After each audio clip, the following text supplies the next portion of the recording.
another term. Again, this comes from management. You ever heard that term? Satisfice? What does it mean to satisfice? What does it sound like it means? To satisfy. Go ahead. To do just enough to get by. Okay? I need a B in this course. I'll work hard enough to get a B. I need a C. I need a C. Okay, that's all I'm going to work. You know anybody who does that at a work site? We know lots of them, okay?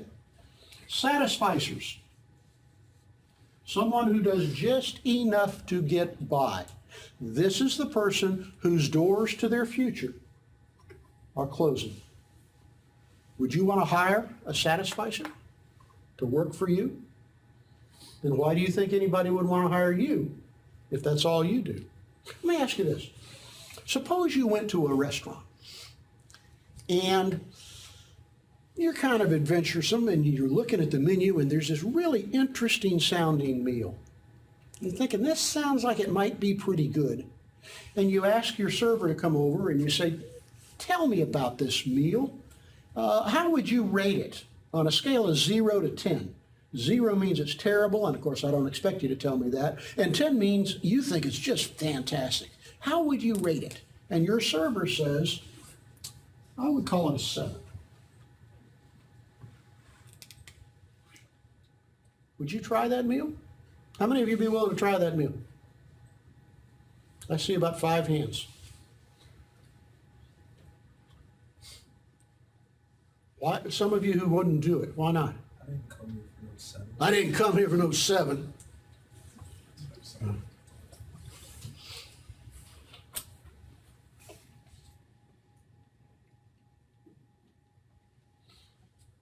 If your GPA is the equivalent of a 7 out of 10, should I hire you? Here's what we're saying. On a scale of 0 to 10, 7 and below is not worth it. Whether you're buying a meal or hiring an employee. I'm going to set you up on a blind date. She or he is a 7. What are you thinking? They come in for those. But they got a great personality. Okay. I'm telling you this. If all you do is enough to get by, you will be a 7. And nobody goes out looking for a 7 as an employee, as a partner, in a relationship, in any other way. Okay? And what that is going to bring us down to is this, let's call it a theory, that there's really only 3 grades in college. A's, B's, and F's. F doesn't mean you failed the course. F means you failed to prove you are worth it. You failed to prove you can learn it. You failed to prove you can do it. I want you to think seriously about that. We've had a lot of grade inflation coming out of high school and into the colleges today. They tell us in the reading today that if you take somebody's GPA today out of high school, deflate it by 1 point, and that's the equivalent to what it was back in the 1970s and early 80s. That grades are inflated that much. So grades, they don't mean as much as they did in order to understand, but we know that anything below a B is not helping you get where you want to go. Okay? What is the opposite of a satisficer?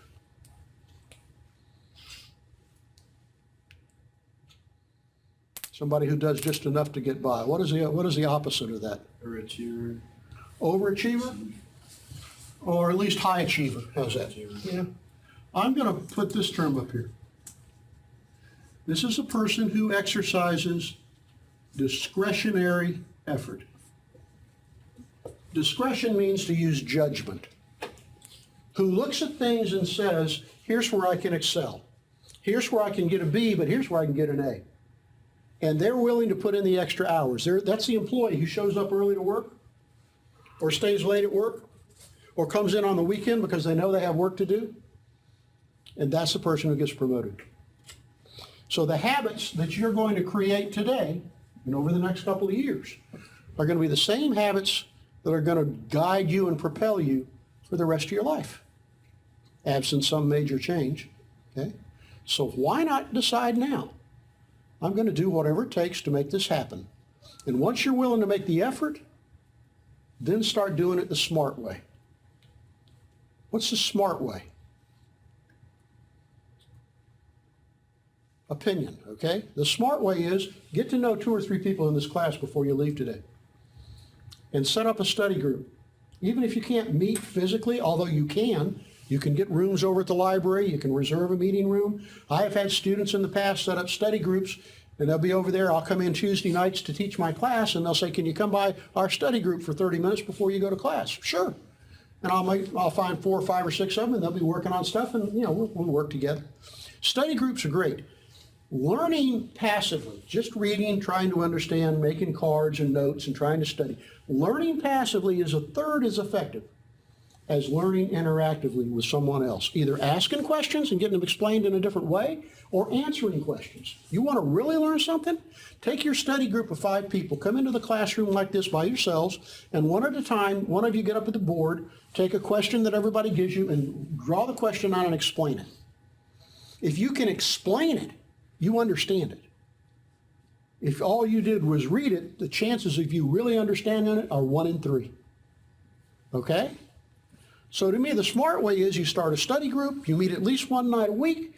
After we meet from 6 to 8, we all go out and have a couple of beers, and life is fun, and we're doing good because we're doing what we got to do. Okay? Another thing that happens when you practice working with study groups. You come to me for a job interview, and I say, tell me about your college experience. And you say, one of the smartest and most fun things I ever did was I started a study group in every class I took.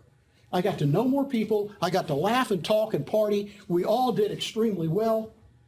That's part of what college was for me. Whoa, damn. You are heads and shoulders above everybody I've talked to in a job interview.